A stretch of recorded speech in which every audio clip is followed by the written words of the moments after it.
has gone astray.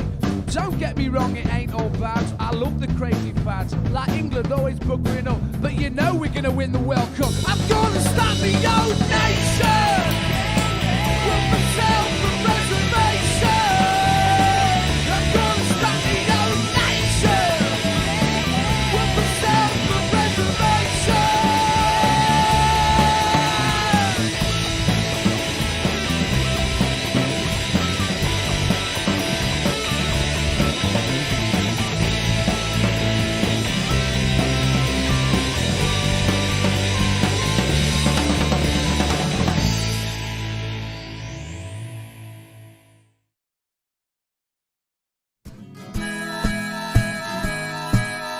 Keep the red flag flying here. Everyone, and welcome to the 66th edition of Political Unmuted. Can you believe that? 2/3 of the way to our century, and at the moment we have two people on the chat line, as I can see. I am Mark, and hello Chris, good to see you. Thank you for joining us. We have some fantastic topics to talk about tonight, and welcome to the team. Apart from we have one major issue tonight. Welcome, Jane. You're so very welcome. Hello. But you're here because Laura's poorly. Paul, please tell everybody about it. How are things going? How is she, basically? She's a little under the weather, but she's not as bad. She given that I work in the COVID pits, as they are sometimes called, where you go to get COVID at school. It's not surprising that she got it, but it was surprising that I took my test and I was fine, and she took hers and she is not. So so a bit of a get well soon moment, but every time Laura tries to get herself fit and active and things like that, something happens. She'd just been to a boot camp, an early morning boot camp, and then came back feeling quite positive, but thought she'd better do it anyway just to make sure and be safe and make sure everyone else is safe. And so she's tested positive, so let's hope it doesn't develop into anything worse. Talking about boot camp, does this have anything to do with her purchase of a pair of Doc Martens last week? No, that's not what she's using for the booting. All right, okay. You know, so now she's got some vegan Doc Martens that she's very keen on at the moment. So, yeah, that was more to do with going to a nice punk wedding that we went to, which is really, really fun. That's right. It was just a silly joke, Paul. I didn't think you were serious. Can you wish her all the best from all of us? And last time she was really laid low by it. We're very worried indeed, and just pass on our prayers and best wishes and And Jane, we nevertheless have the delight of saying hello to you. Hiya there. Let's move on and let's start.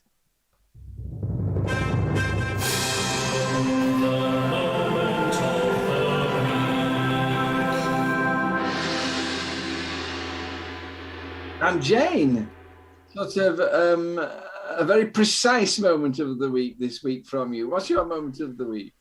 So this week, Sophie and Scarlett Ricard, the Ricard sisters, who made this brilliant graphic novel of the ragged trousered philanthropists, came to speak to my CLP because I emailed them and they answered me for some reason, and they came to speak to us and they were really lovely. They were so nice, and we did a fundraiser and we've raised some money and we're going to get some copies of that book into some school libraries. Good. Jane, explain to I started this ragged trouser. This is my cred gone, by the way. I realised that the next sentence is going to destroy any credibility I ever had. But I got through the first chapter and a bit, and I couldn't go on. What is so great about the ragged trousers philanthropists? So they've done the whole book in the style of a comic. It's amazing. So they've shortened the text quite a lot, but the whole story is still there and the language is a little bit more modern, and there's really beautiful pictures. So I think you need to read their version. Yes, I think I maybe do. Maybe I was just because I don't have the intellectual capacity to understand it. Thank you. Great moment of the week, Jane. Thank you very much indeed. Are you able to put a link on the chat as to where people can get hold of a copy of this book? Is that possible? Definitely. When I talk to the other people, that would be great. Sam, moment of your week. Hello. So I once again went to see the football, and it was Shildon versus Whitby. And Whitby! I'm a Whitby supporter. Yeah, well, Whitby won, which is not a surprise. It wasn't a great surprise because they are in the league above us, and we managed to do a respectable 1-0. However, Whitby left the kit at home. So they had to play. Well, you know what you do when you leave your kit at home? You have to do it in your underwear. I was incredibly disappointed, John, because they weren't doing it in their vests and pants. They did it in our away kit. It was quite funny. Sort of, well, thank you, Shildon, for helping out Whitby. I say I'm a Whitby supporter. Barbara and I have been to a few matches where the weather was kind, because our flat in Whitby was literally over the road from the stadium, so we became Whitby supporters. And I thought, oh, well, I'll buy a Whitby shirt, but it was £35, so that was the limit to my supporting of Whitby. So well done, Shildon. Yeah. Stuart, moment of the week. Everybody will remember that the debacle of all this raw sewage entering our rivers and streams, and all the MPs involved have had some pretty interesting, why they did it, why they agreed with these certain votes. Lots of them are saying, it's because we didn't want to cost you money. But the standout for me was this week, Jill Mortimer, the MP for Hartlepool, the Conservative, said that one of the reasons there's so much waste in our rivers was that because of COVID, people have been building more patios, and it's patio runoff that is the real culprit to all this extra waste in our rivers. And she went on Politics North to tell us that. I mean, that's some top quality Westminster politics here. See, they should pay people more, because wasn't she the one who said that £82,000 for an MP wasn't good enough to attract good candidates? Exactly. So this is why people say things like that, because it's such a bad candidate that, Can I just intervene here? Neil Terry, behave yourself. I imagine it's easy to socially distance at a Whitby football match. Sort of not funny. If you turn up early, you can play for the team. Stuart, it is a big, the building of the patios, the block paving over of people's front lawns to put cars on. That is a major cause of flooding, because it increases the speed of runoff, and water which might have just soaked into somebody's lawn now goes straight into the drains, and then floods sort of further down. So she's right that it does, and this is a major issue over the last 20, 30 years. It's been growing more and more. You don't need planning permission. People are doing it willy-nilly, and it's significantly increasing the problem of flooding. But of course, it doesn't explain why water companies are flushing raw sewage in huge quantities into our rivers. It's what do they call it? A dead cat? A red herring. Thank you. My patio is to blame for sewage in the river. It makes me very cross. And finally, Paul, moment of your week. Mine's going to link into the environment and things. So speaking of what you were talking about flooding there, it's also not leaving fields fallow and getting rid of the root system that has a major contribution to that kind of flooding that you're talking about, far, far, far greater than patios.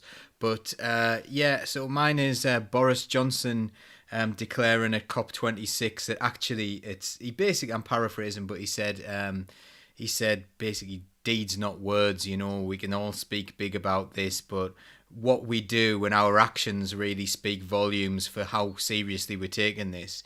He then proceeded to fall asleep at COP26 not wearing a mask while he was sitting next to David Attenborough, and then flew home. It's like he's either trolling us or he literally doesn't care what he says. It's one of the two. So he's either thinking, ha ha ha, I will say that I actually don't care about this, I'll behave in a way that doesn't match my words at all, or he's just so careless that he doesn't care. That, you know. So good old Boris Johnson, eh? He's funny, isn't he? It's funny when you put an absolute like lying person in charge of the country, isn't it? Well, will be sort of COP26 will be a big issue of the week for us in some future. Either next week or the week after. But it's just annoying me a little bit, like the way they're all flying in there in the jets, and it's very much a yay, capitalists are going to save the world. It's not going to happen. You know, and everyone knows that. And the biggest thing they're going to do is they're going to try and make other people feel guilty about their minimal contribution towards climate change in comparison to these massive global companies that are causing the vast majority of the problem, who they won't address in the slightest. They'll probably tell us that we're having, well, one of the things they're saying is people are eating too much meat. And that's not, like, that may be true, and you know, I don't eat meat. Not just for that reason, but partially. But that isn't what is going to solve the world crisis by telling people, or by putting a meat tax on things to make meat more expensive. It's just not going to cut it. I feel desperate. I'm despairing. I think we are doomed. And I've got a lot to say about that. But it's going to be very hard for me to chair the episode we do on you could be a guest, John. One of us could chair it, and you could be a guest. I just need the hour to tell you what I think about it. I'm just in despair. We're all going to die. We're not going to die because we've burnt up. We're going to die because the sort of social structures and political structures will collapse under the weight of the problems that are going to be caused by failing to address it. And you're absolutely right. Capitalism couldn't give a shit.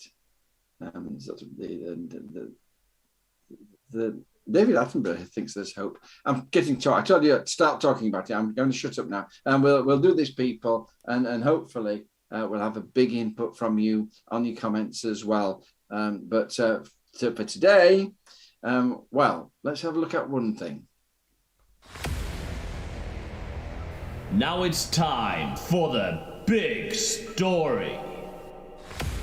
Today's big story is the budget and Rishi Sunak's budget. And I'm going to start by briefly saying, and I've talked too much at the beginning of this show, so I'm going to try and shut up, but I am going to say this. I'm always very impressed when I listen to the person delivering the budget speech. I always think, well, that's very, very good. Sort of, and it's maybe when you think about it later and what they said and all the things they didn't tell you, that you begin to change your mind. But I thought that was a good speech. I thought it was well delivered, and some of the things are worthwhile asking the panel.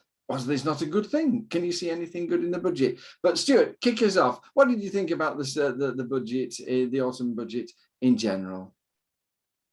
I mean, it wasn't a great budget, not just, from the Labour perspective. It wasn't a great budget from the Tory perspective either. It caused some issues amongst backbenchers. When you dig into it and you look at the level of spending and the level of growth, it doesn't really add up. There's no future to back up all these things that are in there. It doesn't look like it's designed to last, shall we say. And I think that comes down to there's a huge thing that they're not looking, when they're doing the numbers on this, they don't look at the amount of extraction into private hands, to be fair. So when they're pumping a load of money, and it looks like they're spending, and they should be spending on us, but they're not. They're spending, and a big chunk of it goes elsewhere. So they have to put the taxes up, and there's a massive tax burden. It's the highest it's ever been in peacetime, isn't it? And the growth still isn't enough, even with this huge spending commitment they made. Where's the money going? What's happening? I mean, basically, do you not accept, however, Stuart, that Rishi Sunak has a problem in as much as the money he's given comes from the taxes? That depends on how well the economy is going. So when the economy is beginning to sort of stutter, then his room for manoeuvre is reduced. A lot of the big numbers that came because, in fact, the recovery has been better than people thought, and so that gave him a bit of money to give away. But is he not limited as to what he can do? I think when they create these numbers, they're plastering over little lies. So when they tell the employment figures compared to what they are in reality, they have to kind of fudge the numbers to make it look that way. But when it comes to actually having the resources to implement their plans, they fall short because the stuff that they're dealing with isn't accurate. It was, fudged at the beginning, and it really screws you at the end when you're trying to implement something. And I think that's what's happening now. He had two jobs, didn't he? One is to try and get the economy going. The other is to try and protect people against the coming storm in terms of inflation and problems that are being basically what he seemed to say about the latter was that he can't do anything about it. These are international issues which he can't deal with. If only the Labour government had that excuse in 2010, but how well do you think he's managed to put in, as you call them, sticking plasters to try and help the poorest people get through the next winter, for instance? I think there's very little in there for the poorest people, the most vulnerable people. I know there's, a commitment there to increase minimum wage, but when you dig into the figures, that isn't going to be the real help that they need, because the reason that they've lifted those people out of poverty with that minimum wage doesn't lift them out of it, because it's other factors, that have got them further into poverty, the increased costs of living, housing, food. So they've basically lifted this wage up to stop these people starving at Christmas. But it isn't going to get them any further out of poverty. They're going to be exactly where they were, and that was already in poverty. It hasn't done a great deal for anyone, whether you're working, whether you're not. I don't think it's done a great deal for pensioners. If you like to buy champagne, there's a little bit in there for you. I don't think the majority of us are going to feel any real benefit. What about the universal credit taper? Do you think has that made will that make any real difference to people's lives? I think I saw a news report saying this taper rate change. It's like nonsense. You're looking at them getting, a handful of pennies per hour more for this extra work that they're doing. And that over a year isn't going to make a huge change when you consider that these people have just been hit with a 200, 300, 400 pound increase in the cost of heating. Those extra, they need to get rid of the taper rate completely. It's a deeply unfair system, and probably realistically, it's the highest tax bracket in Britain. That if you need support and you're doing extra work to get out of poverty, you were taxed at basically the highest rate possible. I'm always horrified by the fact that they put up the rate by 50p, as though this is a huge government giveaway. 50p, where does 50p go nowadays? And horrific. Sam, I noticed that he's giving more money for the second year, I remember, to local government. The local government grant is going up by £4.8 billion. Now, I know you're Labour, but surely you can join Chris Hood in welcoming that extra money from. Surely he's done good there. I mean, he's the only Tory Chancellor who's ever given the councils more money. Surely that's good. Yeah, I mean, the problem is, and has been for a very long time, is that local authorities don't know where their next meal's coming from. So they've got reassurances now about certain levels of funding, but they know that could all be pulled out of their pulled away from their feet at the next budget. You know, the previous governments have said things like that they were going to scrap the local government grant entirely and force councils to subside on the business rates that their areas pull in. County Durham cannot survive on business rates. We don't have enough businesses.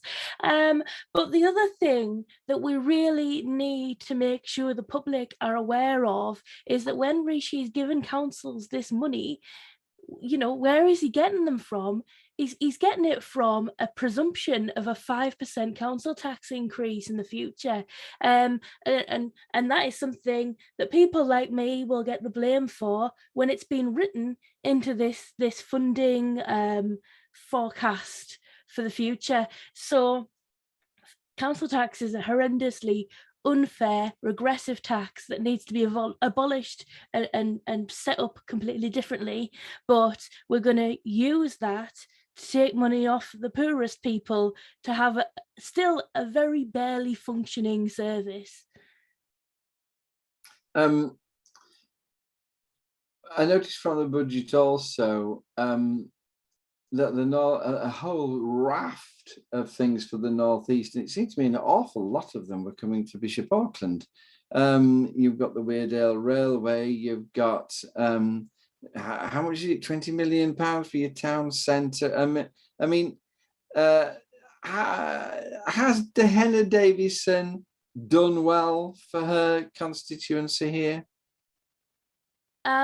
Look, I can't argue against funding coming to my area. Of course, I want as much funding as I can get, but at the same time, I really struggle to be boiling over with praise for a government doing basic things that they should be doing anyway, like fixing up our road infrastructure. The levelling up funding that's been granted for County Durham is going to go on walking and cycling routes, fixing a bridge. You know, that's not what any of us consider to be levelling up.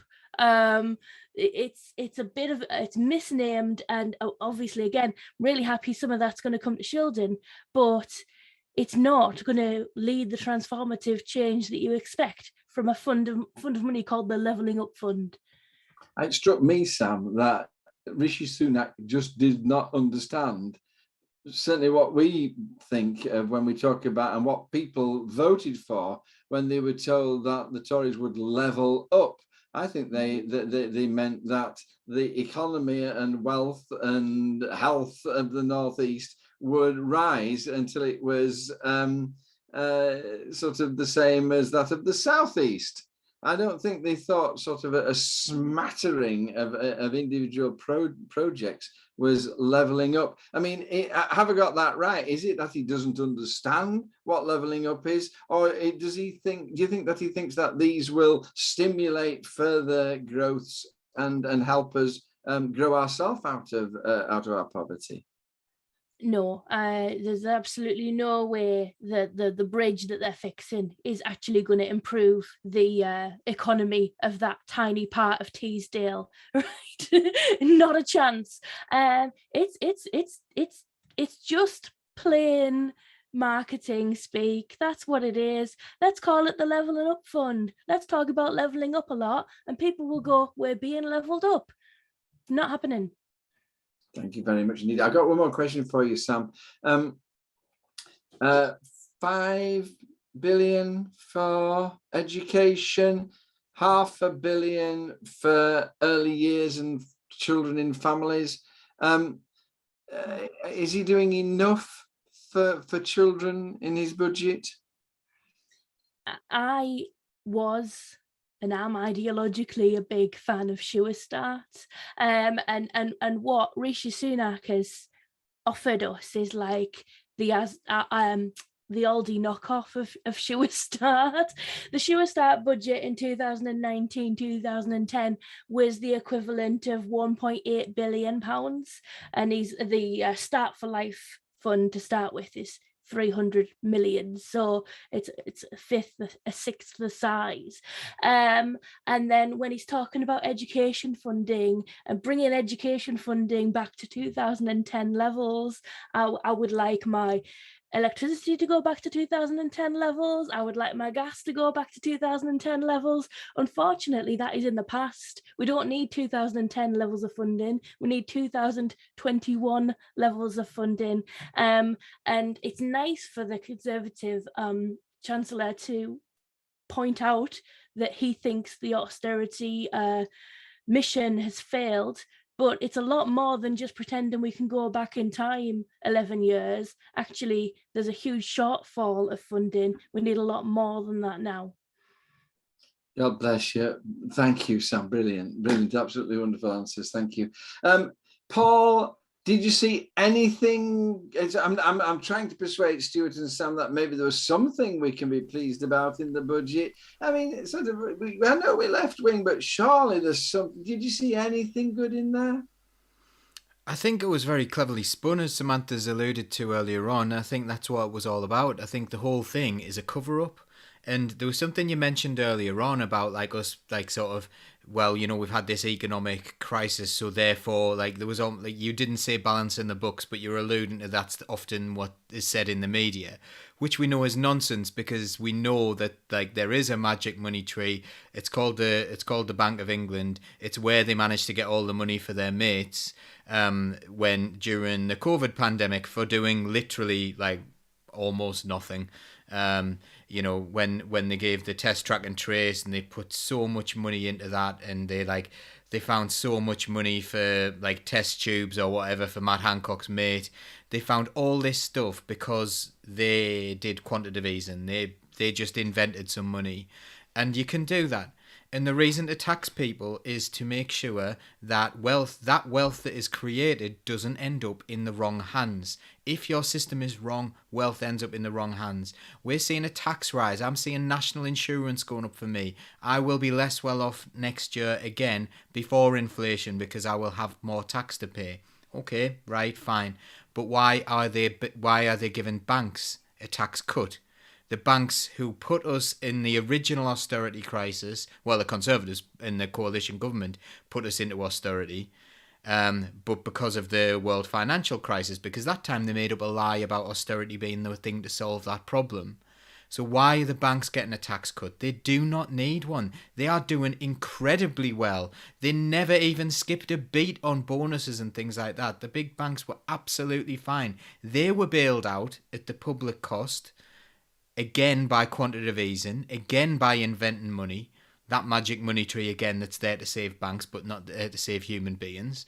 So, you know, it's a big cover-up. So he said a few really, like, some things that you think, that sounds nice, you know, the minimum wage is going up, so, you know, good on him for that, and good on, but it's always give with one hand, take with another.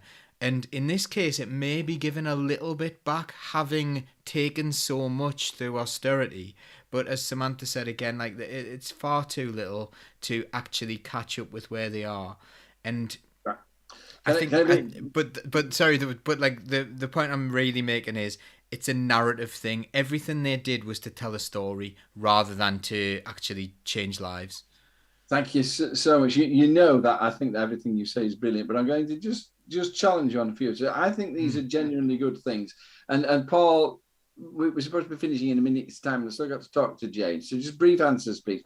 Sort of alcohol duty simplified, draft relief so that people can buy it cheaper in pubs relative to what they're buying it in new supermarkets to sort of defend pubs, and sort of particularly rate relief for the leisure and hospitality industries. Now, sure, that is just going to help them, isn't it?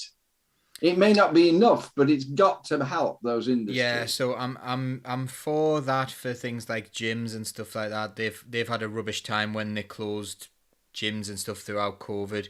Maybe they could do with a bounce, but they don't need to be taxed in the way billionaires need to be taxed. Not the really, really like massive ones, but the small ones. It should have really focused on small. But the thing about like even the way it's been done, that alcohol duty relief it's only on barrels of 40 litres. Like, they're the big ones. Is it 40 gallons, sorry. They're the really, really big ones. They're the ones that people don't use, unless you've got like a big vat of Carlin or a big vat of like, those standard ones that you'd get in a Weatherspoons, rather than the ones that you'd get where it's smaller batches, people who do less, it's for the big ones. It's relief for those people, not for your standard like smaller pubs. That's just the kind of thing we need to know, because there's always the tricks in the promises. Always the tricks in the promises. That's okay. Here's another one that I thought was good. 2.2 billion extra put into justice, new prisons, dealing with county lines, and more support for women within the justice. I thought that sounded good. What have you got to say? More money for prisons. Why do we need more prisons? What are we doing there? Like, We we should be could be completely rethinking the whole idea. Like, is it for punishment or is it for reform? Our justice system is not a reforming thing. So, like, I have a huge doubt that is a publicity stunt. Everyone knows, all the evidence says that our justice system does not reform. So building prisons, unless there's some sort of like different way of doing it, whether you move into a model more like they have in Norway or something like that, which is a rehabilitative model, then that might be a useful thing. But as it stands, no, that's and doing more for women. What are you talking about? Scrap the Met if you want to do more for women. Actually challenge the police on what they're doing. Don't say, oh, we're going to have more money on some sort of thing. I don't even know what they've said. It's... Okay, yeah, thank you very much indeed. Good answer. And last one, before I move on to Jane, 6 billion to core science funding, 20 billion to research and development in tax relief, super reduction in 25% on investment, and a particular emphasis on help to grow for small and medium enterprises. Surely you have to accept that is going to help grow and modernise the British economy. Again, it depends what it's targeted at, and whether you believe that states should be telling people what to research. Is that going to go into green technologies, right? Because that's what it should have been focused on, because we need our best brains working on those solutions rather than trying to find ways to sell you stuff on Facebook. Okay, so if that's the technology they're developing, then there's no point relieving that. But if they're developing real things, and there was no mention of the climate at all, apart from they said they were going to destroy it a little bit more by reducing tax on planes. Yeah, so thank you very much indeed. Some very strong reactions on the comments. Absolutely fair, but somebody has to ask these questions if we're going to be able to go out and talk to people about what we feel about the budget in an intelligent way. Last of all, Jane, I've got one question for you.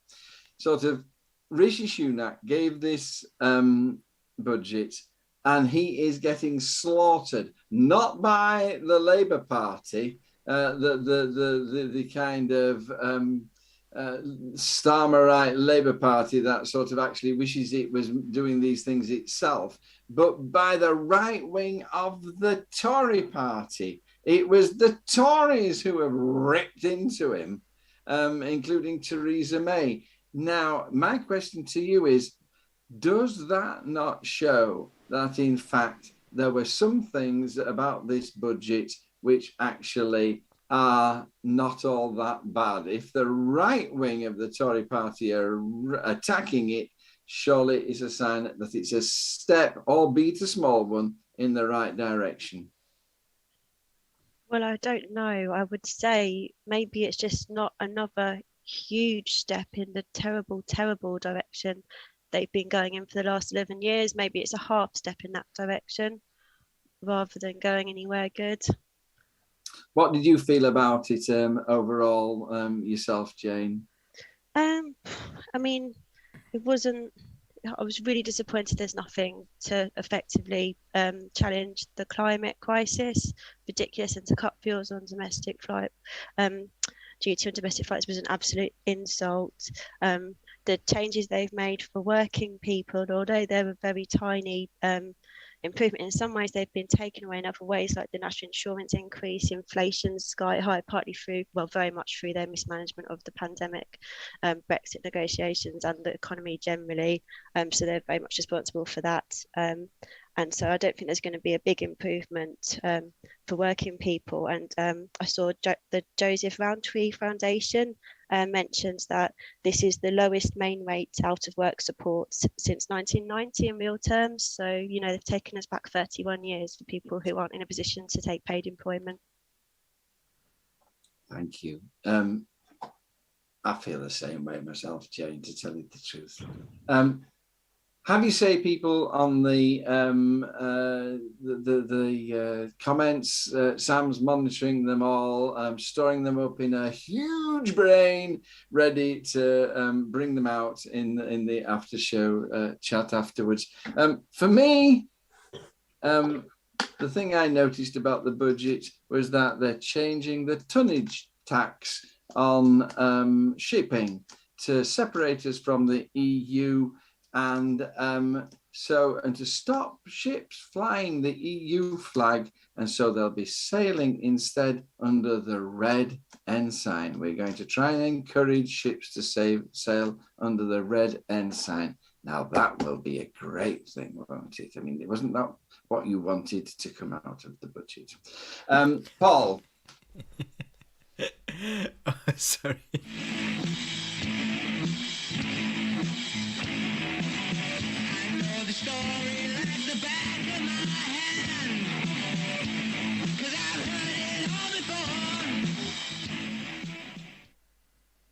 Aren't these people brilliant, eh, people, listeners? Aren't these people so clever? Don't they know their subject so well? And don't they present an absolutely vital alternative spin on some of the things that we're picking up from the BBC and the news and the political literati? Absolutely fabulous. We now, people, have, however, a short amount of time to whiz through the things. Jane, Angela Rayner has apologised for calling the Tories Tory scum. Dehenna will be absolutely mortified by this. I mean, she won't know what it's in, but sort of we'll let Samantha deal with that aspect of it, I think. Should she have stuck to her guns, Jane? So I have really mixed feelings about this, because I understand why she felt pressured. I understand we've got to be mindful of the language that we use and the impact that can have on people. And I understand she's in a position of responsibility, and, you know, with a public platform. However, I also remember when the Tories first came into power, those first few years, I remember seeing petitions, people talking about the number of deaths that were occurring due to the austerity policies that they started implementing straight away. I remember seeing people handing those petitions in, begging to Ian Duncan Smith and other MPs in the Conservative government. Then I saw them leaping for joy as they implemented more of it, when I know people had made them aware of what they were doing to people's lives. I saw them say that Daniel Blake wasn't a true reflection of reality. I saw the UN condemning us for human rights abuses against disabled people, and then I've seen them double down on it, and they still have not learned. And how are we allowed to express that? I mean, we've used a bad word to describe them when they have caused hundreds of thousands of deaths willfully, if I'm quite honest, because, like I say, all of those things, I saw all of those things happen. They've made those choices. What are we allowed to say about it? And I don't think that she was the person most in the wrong there. I mean, I noticed that the Archbishop of Canterbury got into trouble. Everybody was outraged because he said that if we don't do something about the climate, future generations will curse us. What a strong word he uses, and he had to go and apologise. I didn't mean. So have we reached the point where basically you can't say anything derogatory about any of the government without everybody shouting at you that you're a troublemaker and you need to sit down, you're rocking the boat? Yeah, it seems, I mean, with the climate crisis too, lots and lots of people will die, will starve, will suffer.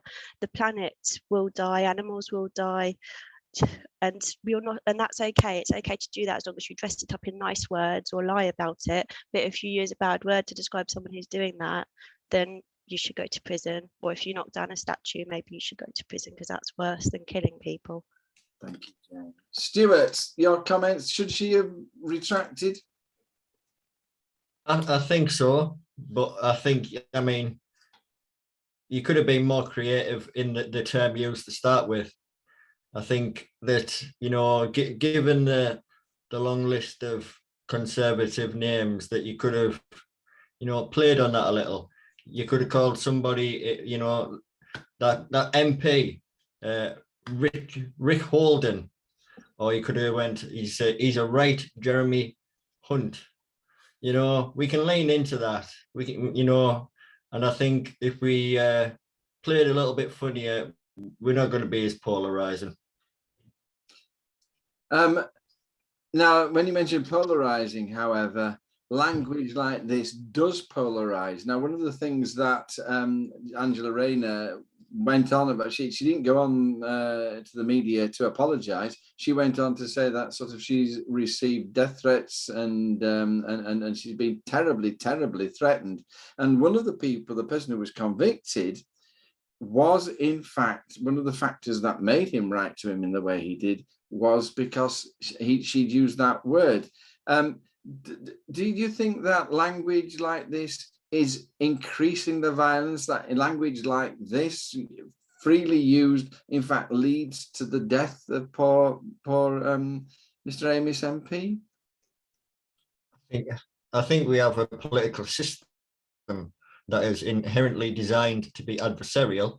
And just look at the setup at Westminster. It's two groups of people shouting across a room at each other. And we need to really rethink how we do Westminster politics from the ground up, if we want to really take on the issues around polarized politics. Thank you. Paul, what's your take on this? Should she have backed down? I'm looking for someone to say who said no, she shouldn't have backed down. Do you think she should have apologized? I'm interested in the snowflake woke comments and things like that in there. Like, if this was the other way around, if this was a left-wing person complaining about the language of a right-wing person, I don't think there would have been any backing down whatsoever. They'd have doubled down. They'd have done this more, So, I don't go around calling people scum, because I think what Jane said about the Tories was way more powerful than calling someone scum. Actually list their deeds.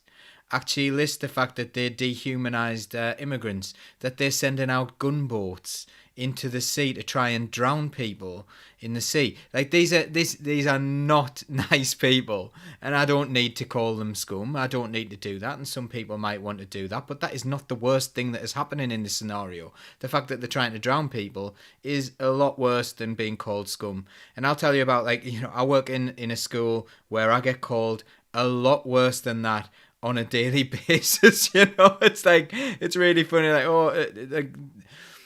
Honestly, I think one of the less X-rated versions is I was getting called a big fat goth last week, which I kind of found funny, and I pretended to cry because I was a big fat goth. But so this, I don't know. I think this has been politicized to a huge degree when you've got media outlets crying foul, and at the same time they were the ones who published stories literally saying kill Jeremy Corbyn. Kill the vampire Jeremy Corbyn. They had him in a coffin, so that was the Daily Mail, and that was Dan Hodges. And, this is the ridiculous situation we find ourselves in, dehumanizing people in the press all the time, saying that people are traitors. What about those judges who were voting, who said that what they were doing for Brexit was illegal? Let's get these traitors, and there were people talking about murdering them, chatting away about it and stuff. So I'm not quite sure. I think the apology here has come because she has faced personal threats, because the discourse has gone so horrible that people are threatening one another with violence, and I don't know, calling someone a name. Imagine if someone called someone a name at school and they reacted with trying to kill someone, and then they blamed the person who called the name. Like, that's not where you would go. Yeah, maybe you shouldn't go around calling people names. Maybe you shouldn't go around trying to drown people. Thank you very much. Sam, last word to you. On a lighter note, I had an email last week telling me, as a local councillor, that in the council chamber, it's not acceptable for us to point fingers at each other, because that can be interpreted as being aggressive. And, you know, we've got to be nice to each other. I just think standards of public life are weird, hey? And what you might do in public and what you might do in a council chamber or in front of a group of political supporters and what you do in your, you know, home are probably different things. But I'm still not sure that, I mean, do you feel threatened, John? I sort of I've got into terrible trouble over and over again for pointing because it's you do this to make a point, and we were talking in the after show about the fact that they started sort of doing this with the thumb instead to stop themselves pointing.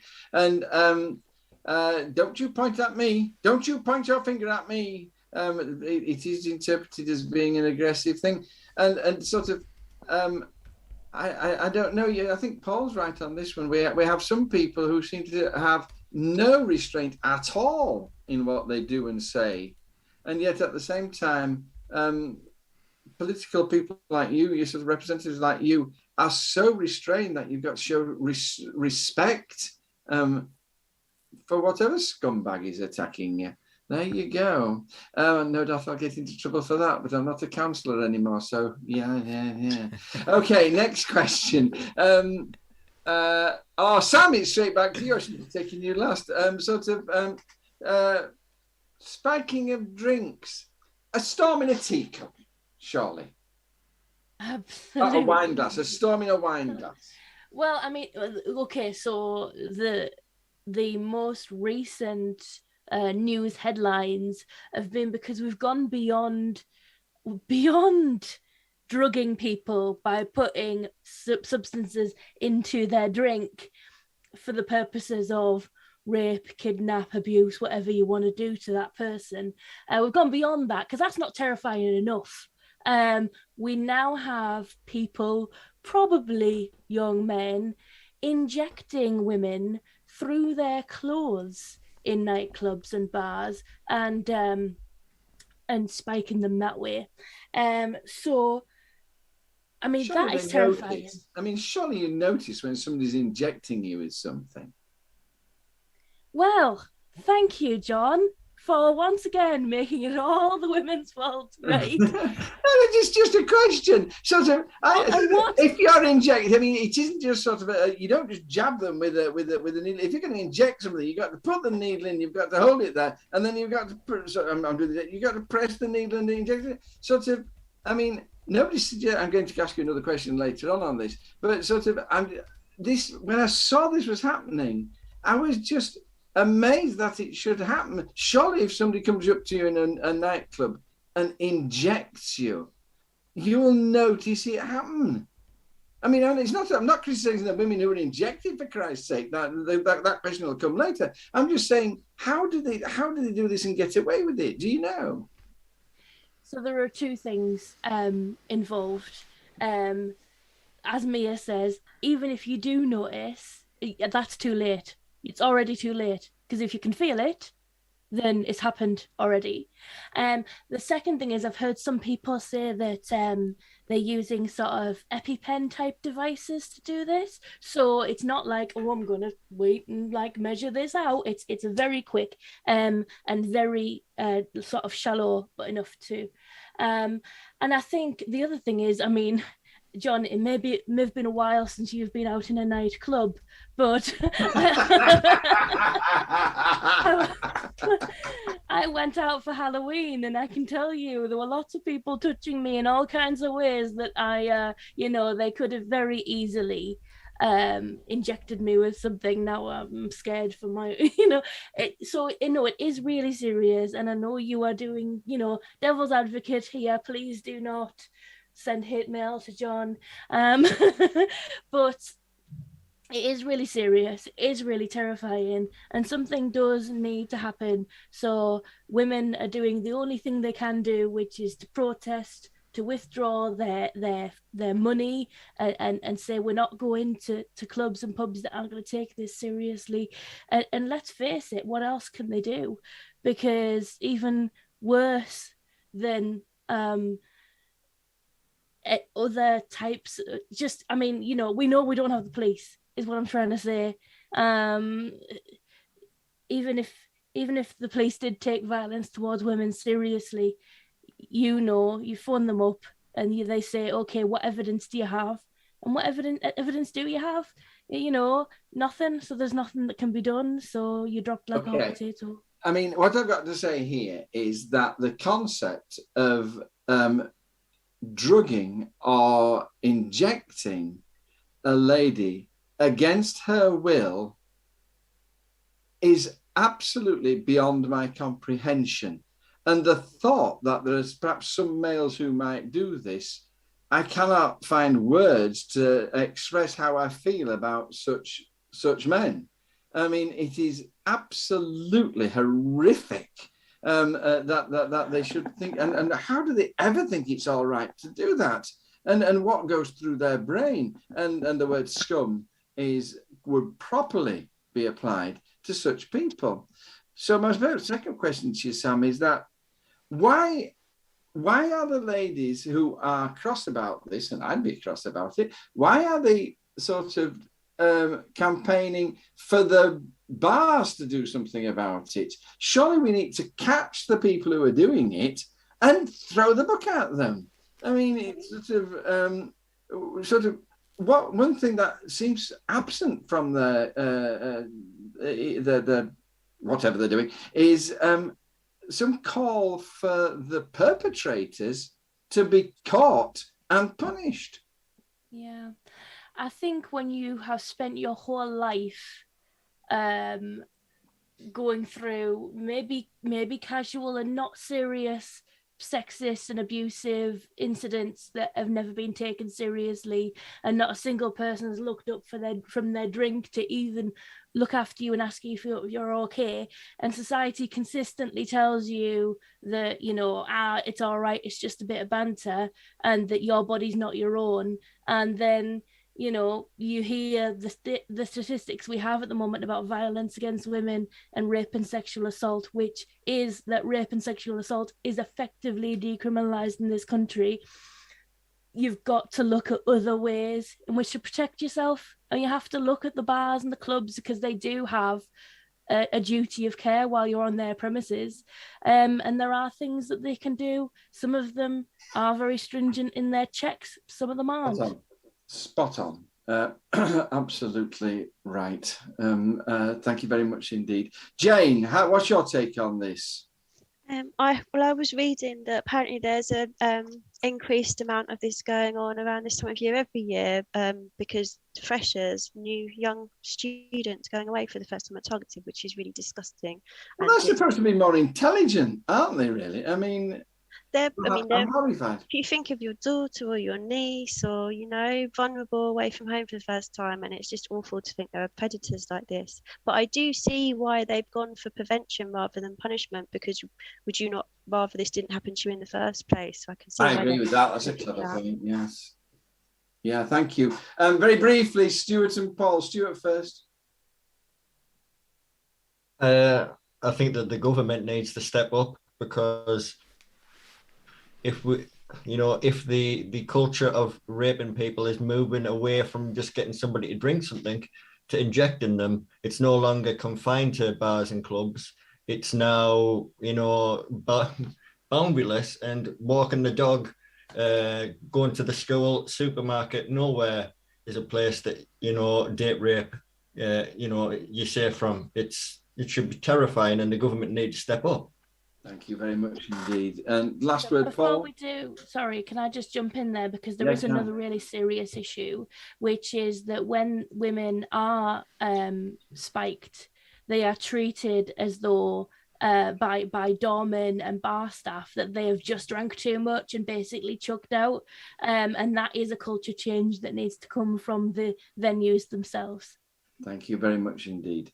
I think the point that Stuart was making as well, that it's all part of a progression which starts off with this kind of behaviour and ends up with rape and murder. And sort of the whole thing is just out of control at the moment. Last word, Paul. Just the fact that we're talking about like being reactive to this, I think we need to be proactive about this. We need to be teaching young men not to do these things, how unacceptable it is. I would love a culture in which young men would see a friend or an acquaintance of them doing this and absolutely kick their heads in. Like, that should be where we are. This shouldn't be gangs of men doing around it. This should be men saying that is an unacceptable way to treat any human being and stopping it. Our culture's really, really messed up, and as Samantha said so well, and Jane as well, like our justice system, and it's been in the comments as well, our justice system is not dealing with any of these problems. So it's no wonder people are asking nightclubs, because they probably trust nightclubs more than our justice system, and that is a crying shame. Thank you very much indeed, everybody. A very worrying development and worthwhile of protest.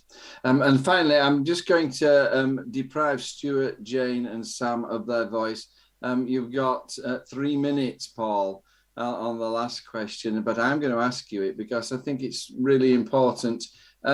Israel basically outlawing civil rights, human rights organizations on the ground that they are terrorists, helping terrorists. What's your comment about this? I think it exposes what the Israel government has been doing for a long time, which is treating Palestinians as if they don't deserve the right to live. And that really is where we are. That is, there's no need to compare them to any other government or anything like that, any historical government. This is the way they're behaving now. And they've been behaving this way for a long time. Gaza is the largest open-air prison in the world. The people of Gaza are under absolutely horrific conditions, the way you wouldn't want to treat another human being, and it makes me think that maybe they don't see them as being equivalent human beings, and perhaps the nation-state law passed a few years ago that said that people within Israel are based upon religion are going to be treated differently, and there will be first and second class citizens.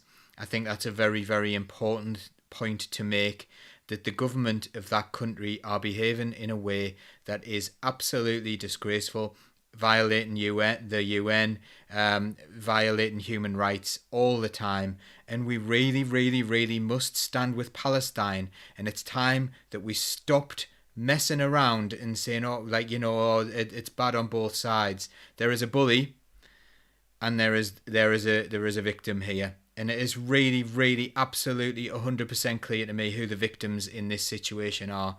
And when you've got human rights groups from Palestine being judged as terrorist groups, then it absolutely blows any notion of what a terrorist is out of the water. We already know that definition has been ridiculous since the war on terror, because you can't have a war on terror because it's stateless. But like the idea that these human rights groups are now being considered to be terrorist groups tells you all you need to know. If you've been paying attention, this won't come as a surprise. The Palestinian people need help, and what in the world can we do? And one of the things that Israel are absolutely dead against is the idea of doing any form of sanctions against them, which is like any kind of economic sanctions. Well, what else has anyone got? Because no nation, Ireland actually passed a few resolutions against them. Ireland support the BDS movement, or I think have at times, which is don't buy things from Israel, basically. That's the only power you would possibly have as an individual to do anything about this. And people have been accused of being racist for even considering not buying goods from Israel, which shocks me, because I do not equate personally being Israeli with being Jewish. Even though it's a Jewish state, Israel's actions have nothing to do with Judaism. They're not doing it because they're Jewish. And therefore we are not doing anything if we decide to not buy things from there. That is not because they're Jewish. Jewish people are as diverse as any other group in the world, and there are some absolutely wonderful ones who also support the Palestinian people, and we know this. So, yes, absolutely, I agree. You can value Jewish culture, heritage, and love the Jewish people, and still criticise the things that the government of the State of Israel are doing. In the same way that you can love English culture and the English people and be furious about the way they're behaving over fishing rights in the Channel Islands. It's the two things are separate. Thank you. I think it's perhaps time that the International Holocaust Remembrance Alliance issued a statement, a definition of terrorism. I think that's the next thing. I'm not sure whether they need to do anything, the Holocaust Alliance, because they aren't Israel either. Israel's itself. It's nothing to do with that. Although we would expect human rights organisations to show solidarity with other human rights organisations, just not specifically any particular one. All of them, please. Every single human rights organisation in the world should be calling for the end to sanctions on Gaza and Palestine, and absolutely revoke the idea that these 6 organisations are terrorist in any way. It is ludicrous. I'm going to have to stop you there, Paul. Team, brilliant comments all night. Thank you for allowing me to say what many men and women on the streets would say about these things, and giving such erudite and considered and helpful answers. And thank you, everybody, for your comments on the stream, which Samantha will be picking up in 5 minutes. As always, if you want to stay with us, we just have a general chit chat and but if you've got to go, goodbye. See you next week for the 67th edition. Look out for the poll on Political Unmuted, and don't forget that you can join Socialist Think Tank. And Sam, can you give the advert for Socialist Think Tank now that you normally do at the end of the second half, and then we'll just cut to Joe Solo and be back in 5 minutes. Yes, absolutely. Yeah, you can join Socialist Think Tank for free. And we're also on Twitter, YouTube, Twitch, Facebook, and on whatever your favourite podcast app is. Just search us on there and you will find us. Please do click subscribe wherever you're watching us right now. And if you do have some friends who you think might be interested in this, share it with them, because it would be really great to grow our viewership. We've got some really great people who come back every week, and we love you. I'm not getting bored of you, but if you're cool, I bet you've got cool friends too, and I'd love to get to know them. Okay, goodbye. See you in 5 minutes. Thank you so much. My name is Jack Atkinson, I'm not afraid. And I live and die by this vow that I've made. The only good fascist's a dead one, they say. And around the we are. When I first left all them months ago, I told them I'd come not to kill but to cure. Well, for an ambulance driver, my shot's pretty sure. And around we are. There'll be no pass around, no pass around, no pass around today. The fascists have come for our freedom. We ain't gonna give it away. There'll be no pass around here today.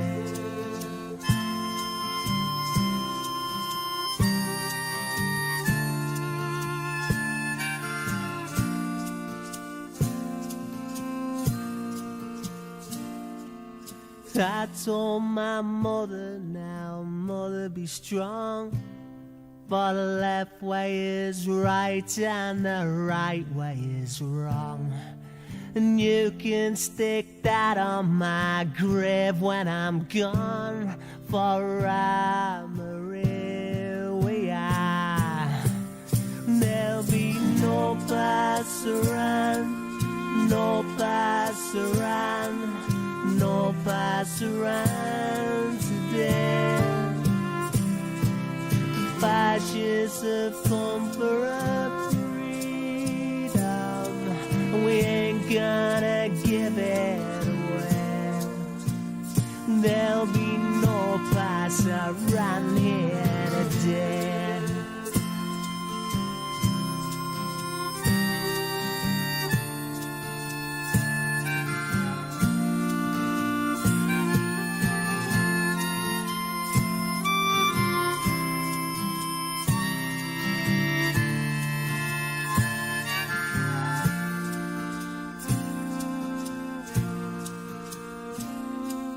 Cast may be cast, and the cast may be cast, but you armies of darkness, you best do your worst.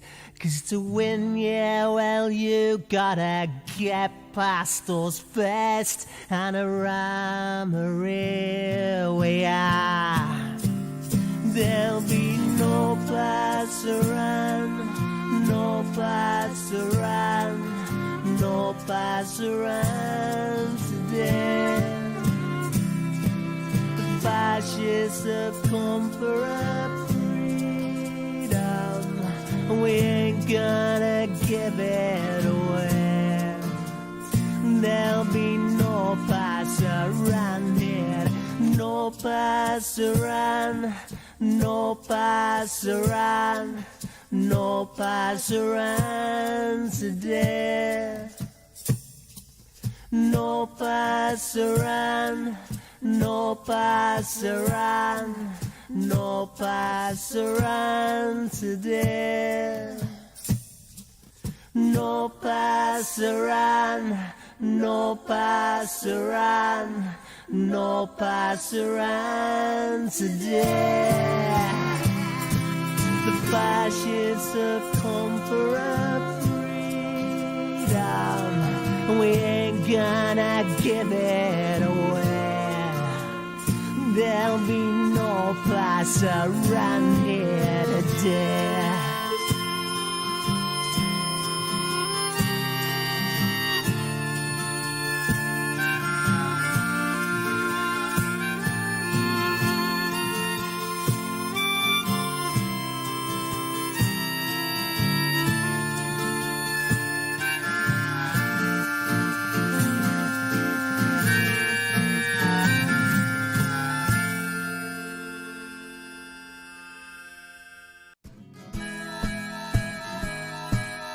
Keep the red flag flying here.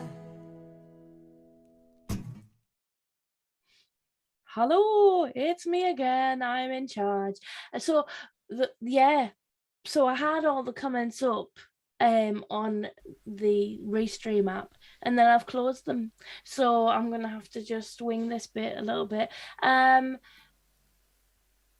Vote for Joe. Do you know about that, Paul? Do you want to talk about Joe Solo's thing? Yeah. So hope not hate have an award to like have an activist. I don't know exactly what the title is, but it's for people who've done some really, really good things. And Joe's raised so much money for charities, especially homeless and migrant charities. So he is someone who is definitely worthy of your vote. He's such a good guy, and you hear him. You've just heard him there. He's just been singing away. So not only is he talented, he's also just so lovely, such a lovely person.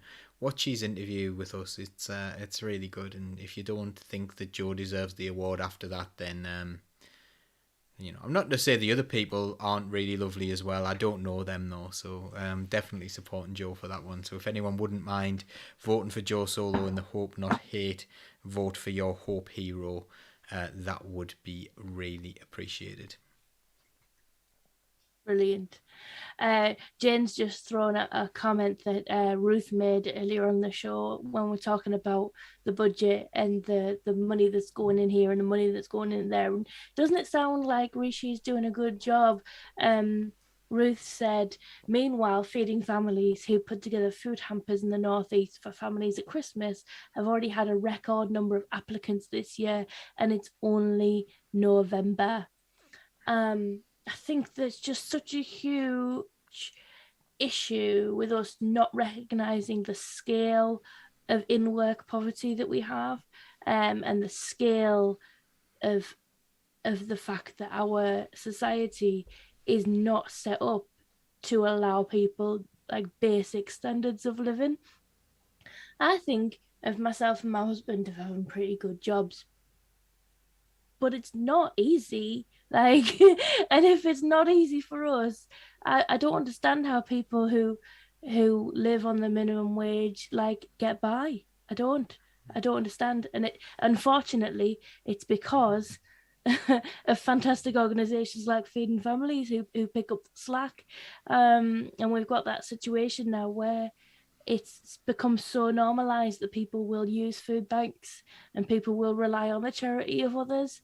And there is such a gap in the state safety net. There isn't a state safety net anymore, is it? And there's such a demonization of people who are on benefits, even, where people might not even want to admit that they need some support, even though, it's not your fault. It's not your fault you need some help. Mark Lungley talking about scum politics and scum. Mark says Angela shouldn't have apologised because Conservative policies are scum. She apologised the same week Richard Madeley said Keir should give the left a good kicking. Very interesting to see these double standards floating around. Keir Starmer was there though then. Keir Starmer was there and laughed. Thought that was funny. That's a worry. So. Please don't kick me. Neil said 2.2% won't even undo the damage that was caused by the failure of the privatisation of the probation service, which has now caused reoffending to be much higher. Again, there's a gap. People don't talk about the failure of the privatisation of the probation service because most people don't really think they're affected by those things. But you are affected by a criminal justice system that doesn't promote justice or stop people from being criminals because you may be the next victim of someone. Mark, totally agree. The issue of train travel needs to be looked at in terms of green issues. It's cheaper and quicker to fly from Birmingham to Newquay than it is to go by train. I don't know if anybody saw Question Time when it was on, but they had a Conservative MP on who more or less said, it's totally right that the government are reducing air duty on domestic flights because people need to get to work. It's just like, gosh, wow. Is that where we're going on this? Do any of you have any particular comments on any of the things I've just said? Go on, Paul. And I'm quite flabbergasted that some people go to work on a plane, but yeah. Do they mean the people who work on the plane? No, they mean MPs and bankers. Yes. Oh, right. See where my mind went to the people who work on the plane, like the stewards. Rishi needs to get to work. Rishi needs to get to work, yeah. Boris needs to go to a climate conference. We need our new County Durham MPs to fly to Westminster to justify Ben Houchen's airport, don't we? I still think that's part of why they did it. They said, wouldn't this airport be brilliant? Because like we can go and spend a couple of days in the constituency, but really live in London. Like, but if I need to, I can just like get back to London really quick. Yeah. It's probably why. How much does it cost? Paul Howell's plane is. Go again, Stuart. I wonder where Paul Howell's plane is. I do wonder if it's at Teesside Airport. Keep it in Shotton. He's supportive of the airport because it's a nice place to have it parked. Go on then, John. There is an issue here that the wealth of society is created by two things: the volume of transactions and the velocity of transactions. And one of the reasons that the economy is larger today than it was before was because the speed of travel has increased. And when you slow the speed of travel, then the economy takes a hit, and that then spreads out. And of course, it's always the poor that end up bearing the brunt of it. So we just need to be a bit careful about when you sort of, it isn't quite just as simple as saying planes are bad, trains are good. That there are situations where being able to get from A to B very quickly, in fact, sort of when taken in the large, expands the wealth of society. What I do point is, was Mark's point, I think, that train fares are prohibitively high anyway. And sort of nobody with a family is going to use a train, you're going to use a car. And it's about time that was addressed. And sort of when you, if you reduce the price of train fares, then people would be able to take the train instead of needing to go on the flight. That would be an acceptable way of doing things. By the time you get to the airport anyway, you know, it's not a huge time saver. Like, say, if I were to fly to London from here, it would take me 40, 50 minutes to get to the airport.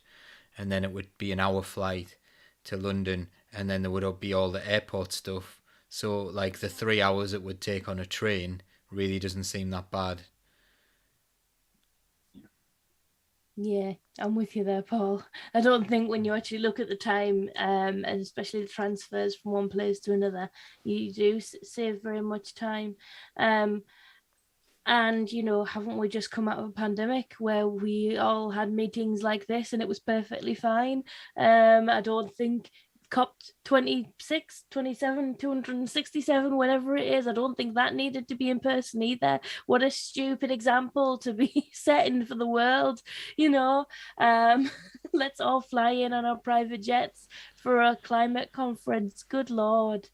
Can I mention as well something about the budget earlier on? It's related to John's economics thing that he's just mentioned there. So there was an article in the BBC earlier on, and it was talking about inflation, and it was saying, oh well, inflation's going up, and in the old days, in the bad old days, in the 70s, when inflation went up, it actually became a vicious circle, and it became really, really high. But luckily now we don't have strong trade unions, so therefore the spiral of inflation going up. So they were saying that, like, the BBC were advocating a position that workers not having power to increase their wages is good for a country's economy, because high inflation rates won't get higher because people won't be getting more pay. And it's like, what's a country for? Like, you know, what if people can't get a good wage because, like, they've taken away trade union power and they can't argue for a good wage? What's the point in anything? What's the point in... People can't buy stuff if they don't have enough money. So it's not a good thing. Like, keeping inflation low by keeping people's wages low is not a good idea, or relatively low. Like, you know, or you'll only lose like 5% a year, like compound interest. It's absolutely awful. The political orthodoxy in this country, to say something like that and think that's okay. Bunch of morons who all went to the same university together, who've never really had that life experience of knowing how important it is for people who are working class to actually earn money. They think the money just comes to, and it does just come to them. It does just come to them because they're given it a lot of the time. Yes. Neil suggests that if companies reduce the price of rail fares, then they would have to spend less money clamping down on people who are avoiding fares.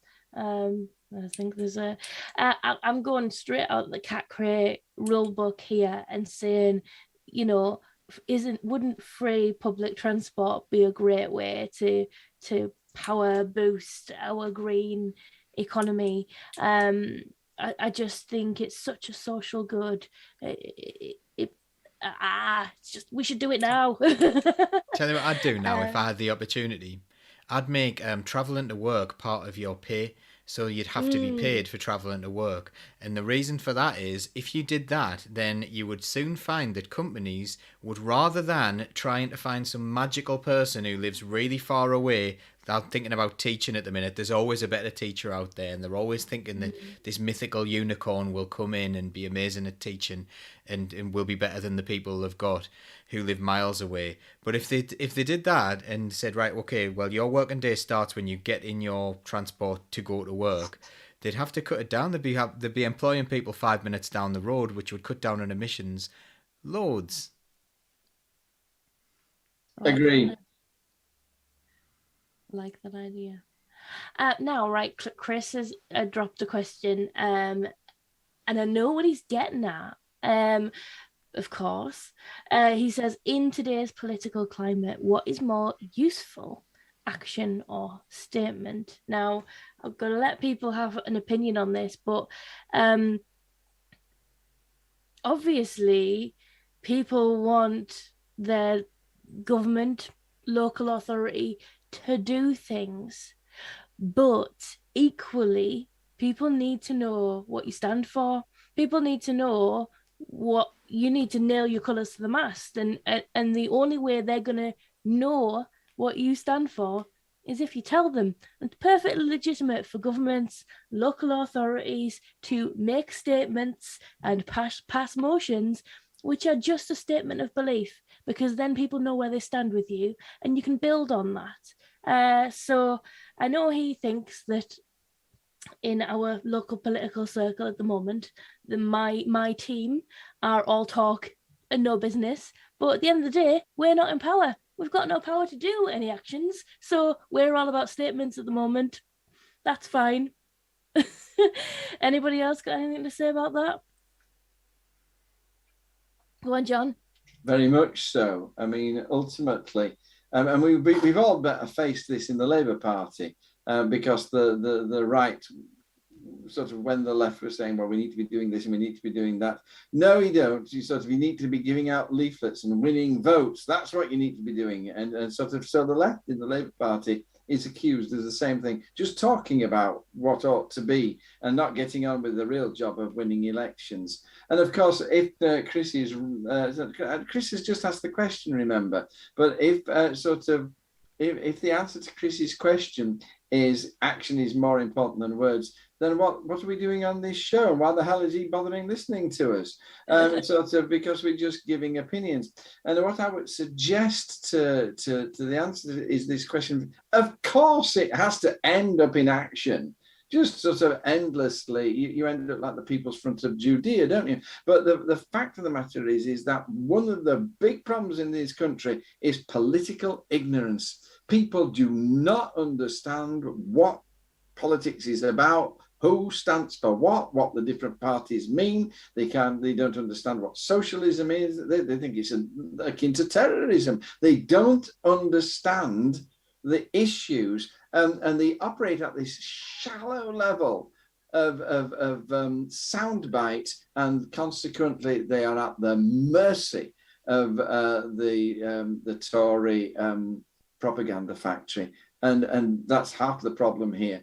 And until we break through, Chris, until we break through that and get people understanding what's going on, they don't have to agree with us, but they need, until we get large numbers of people who understand what's happening in politics, then we're going to get silly actions in government, because we're electing the wrong people. And so ultimately, a show like this is of vital importance. It's vitally important that more people listen to Paul and Stuart and Jane and Samantha and hear what they have to say and let their ideas sink into them, and they can reject them or process them or accept them. It doesn't matter, but people need to start listening and debating and talking, and a statement is just vital in that process. So, team, carry on. You ignore that nasty man who's suggesting that you're all a waste of time and pointless. Sort of. You I don't think it's. I didn't see it as being a loaded comment. Actually, I just read it. I took it as like, what's more useful? Because obviously everyone's got their own interpretation, and you know certain things that are going on. But I was just looking at it and thinking, well, what's more useful, action or statement? Well, it depends what the action is, and it depends what the statement is, really, and why you're making it. Like, if you're doing an action that is against what you would make as a statement, then that would be pretty weird, and it reinforces an opposite point of view to yours.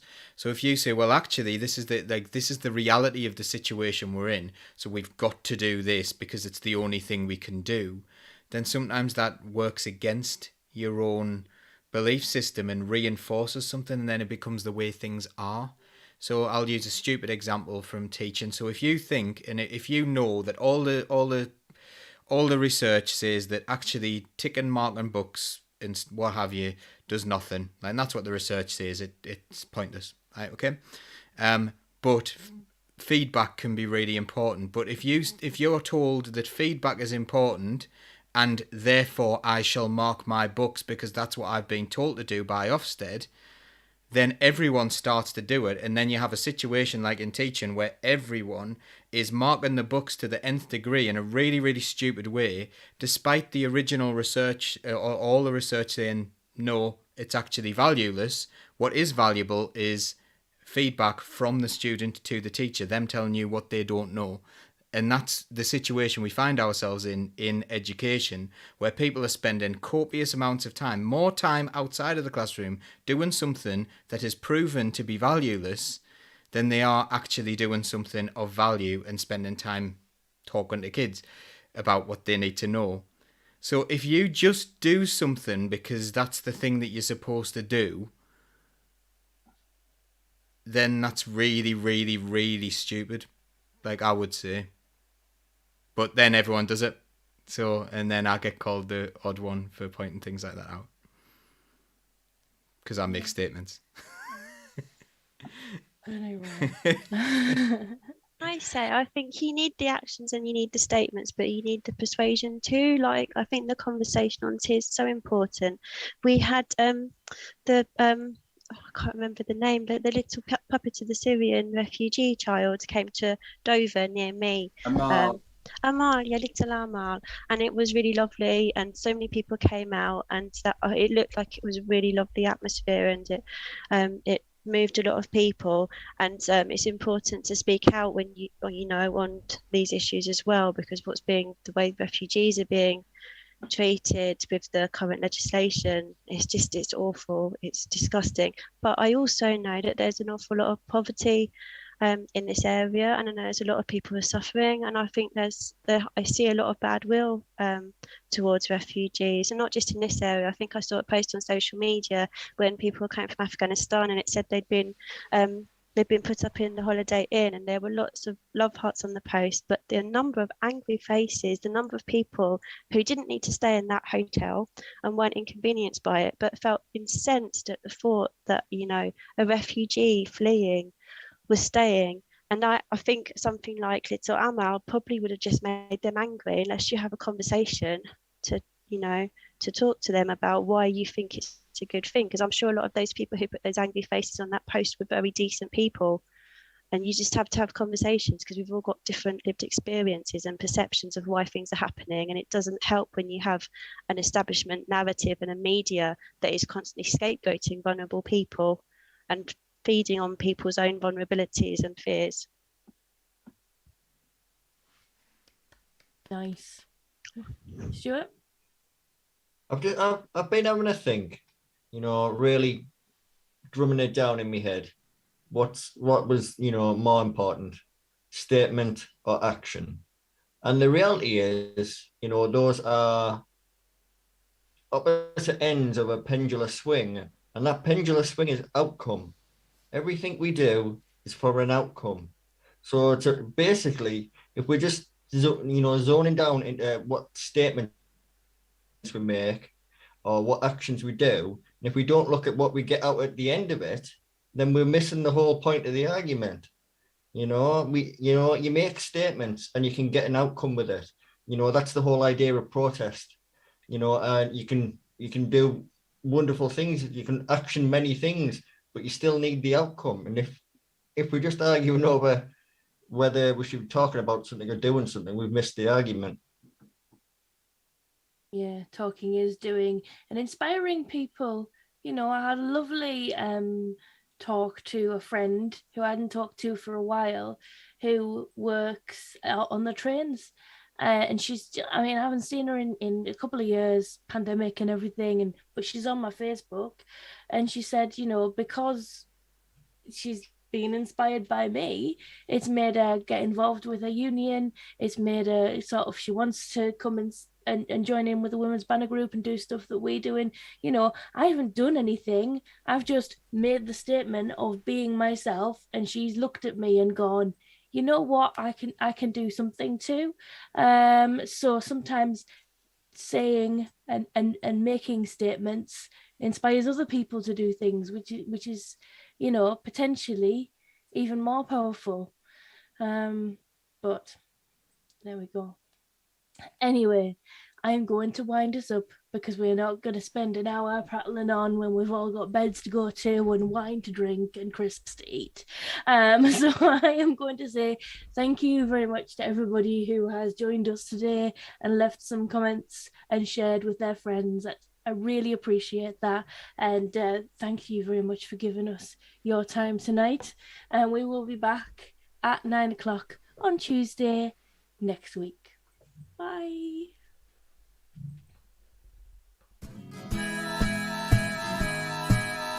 Keep the red flag flying here.